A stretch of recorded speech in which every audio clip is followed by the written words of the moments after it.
Morning, everybody. I often talk about what this Liberal government is going to take into the 2019 election. For a government that campaigned on transparency, a government that campaigned on tiny little deficits and then a balanced budget in 2019, a government that campaigned on electoral reform. That was their crown jewel. They were going to get this done right. On fixing Phoenix Pay, Justin Trudeau was going to personally fix Phoenix Pay. Fail. They legalized marijuana, but criminalized driving instead if you smoke marijuana, or if you happen to have a drink after you get home. That's how bad the laws are that they put on the books. And I thought this tweet was funny. So I don't think they have anything. Even their leader is terrible. Here's Imam Mohammed Tawhidi. Sorry if I've got that wrong, sir. And he says, quote, Justin Trudeau's CV for the next elections. 1, speaks English and French. 2, is a fake feminist. 3, loves giving millions of dollars to terrorists. 4, rolls sleeves up at rallies. 5, takes 200 personal days off a year.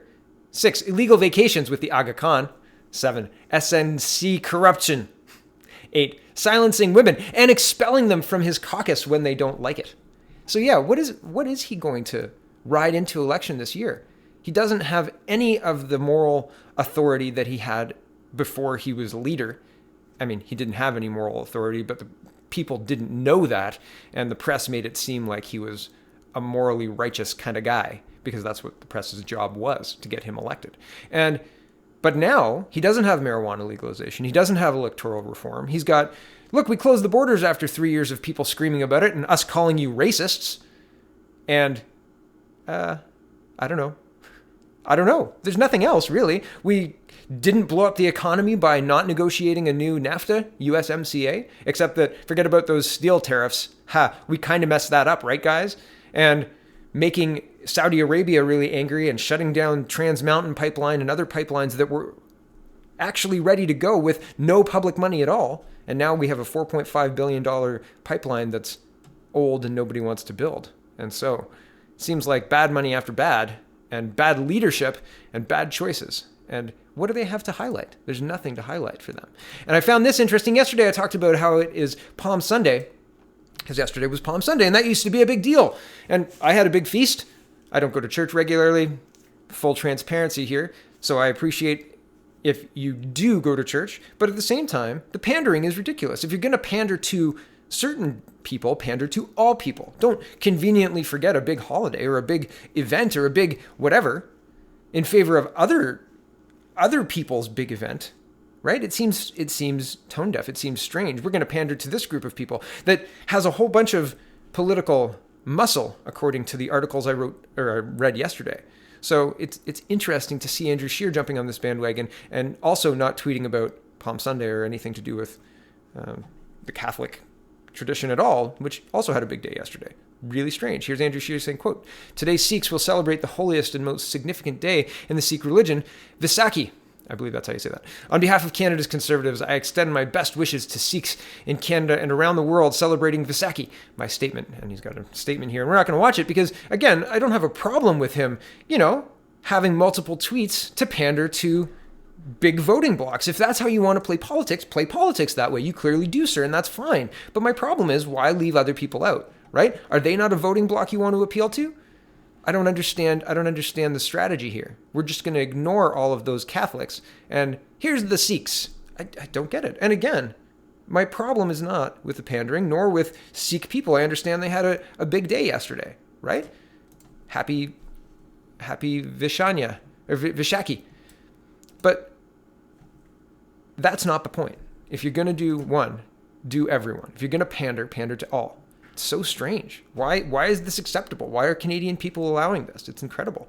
Nanaimo Bulletin, and I just wanted to show you that Maxime Bernier isn't doing this. That's the whole point of this video. He's not pandering. There isn't pandering tweets. He's not making pandering statements to people, right? He's not excluding people. And that's the point.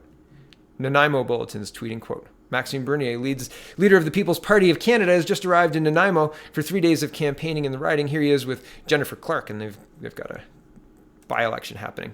Here is another tweet. Hey, Bernier Nation, if you're in Nanaimo and Manitoba, sorry, not Nanaimo. If you're around the Brandon, Manitoba area on Wednesday, April 17th, meet Maxime Bernier. And here's Here's Bernier on divisive politics. It's getting worse. Racism, white supremacy, privilege, diversity, etc. Identity politics is now everywhere. This is the logical outcome of both LibCom wings constantly exploiting division to buy votes. Only the People's Party of Canada focuses on what unites us as Canadians. And I'll leave you with this. And the dubbing is kind of awkward, but we're going to listen to the full 2 minutes, because I think that what he's saying is important and the setup is important. It's a long walk to get to the question. I'll spoil the question. The question is, what will you do for Muslim Canadians? But here we go. Members of the Conservative Party of Canada, we had questions for you as a candidate, and we had every candidate that came to visit us, and we are asking the same questions to every candidate. And you, Mr. Bernier, you didn't come to visit us, and the election of your party will be in 3 weeks from now. If you want to maybe have 5,000 votes, it would be good for you to come and visit us. And I said, okay. I went downtown in Toronto, and I did kind of an interview, and they asked me the same question. That was very fair, the same questions to everybody. And at the end, that was a lady, and she asked me the last question. And she said, Mr. Bernier, if you don't know the answer right now, you can think about it. You can go back to Ottawa and write the answer. Because, it's the most important question. After an interview of 35 minutes, she said that's the most important question, because we're going to put on our website all the questions and all the answers from every candidate. And our people would judge the candidates by that last question, the way you answer that last question. So take your time. He said, what is the question? She said, what you will do for the Muslim community. I said, that's the question? I said, no. I look at her, I said, nothing.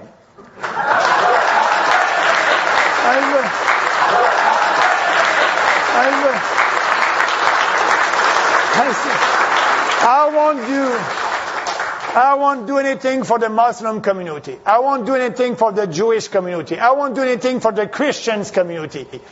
You are Canadians, and I will do everything for you as a Canadian. No pandering, right? I think, why is that so difficult? Why do we have to have a statement for Muslim community and Christian community and Jewish community and Sikh community and so on and so forth? It is never ending. And it really is never ending, right? So I like this approach. We have a common interest. We have a common thread. There is a commonality that unites us, that is Canada. And we can continue that tradition. We can have that. But not by pandering, not by division, not by splitting people by their race and their gender and their religion and their creed and all of those things that make up Canada, because there are a lot of differing opinions that make up this country. There are a lot.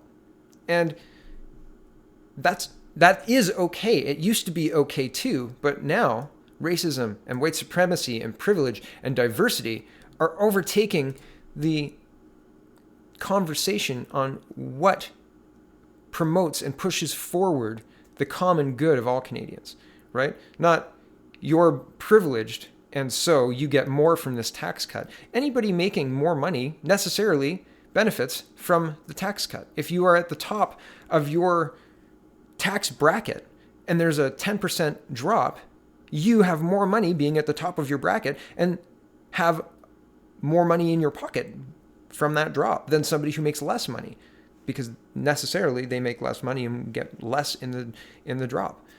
It's so frustrating to have news push division and politics and politicians get right on board with that and play into their hands and do trash like this. And Justin Trudeau yesterday, the same thing, the same garbage, the same pandering to the same group for the same votes. Is this what we want? Or do we want somebody who says, for you and for Canada, I'll do everything for you, but not for Muslim community and not for Christian community and not for Jewish community and not for any other community, because we need to be united as Canadians, not divided into our tribes, right? Maybe I'm crazy. Maybe I see this differently than most people, but this is how I see this. And if I had to choose a leader today, it would be Maxime Bernier. And I'm glad that we get to choose the leader. I hope that our will is reflected in the vote. Thank you for watching, everybody. Check out the peoplespartyofcanada.ca. Stop the pandering. Stop it. Stop it. It's unnecessary. Talk about policy. Answer questions. Don't pander to groups and say, we really like you guys. Don't read that report that was written by the other guys. Put our team on. No, we all need to be working for the benefit and betterment of Canada. Check out the peoplespartyofcanada.ca. Thank you for watching. Have a wonderful day.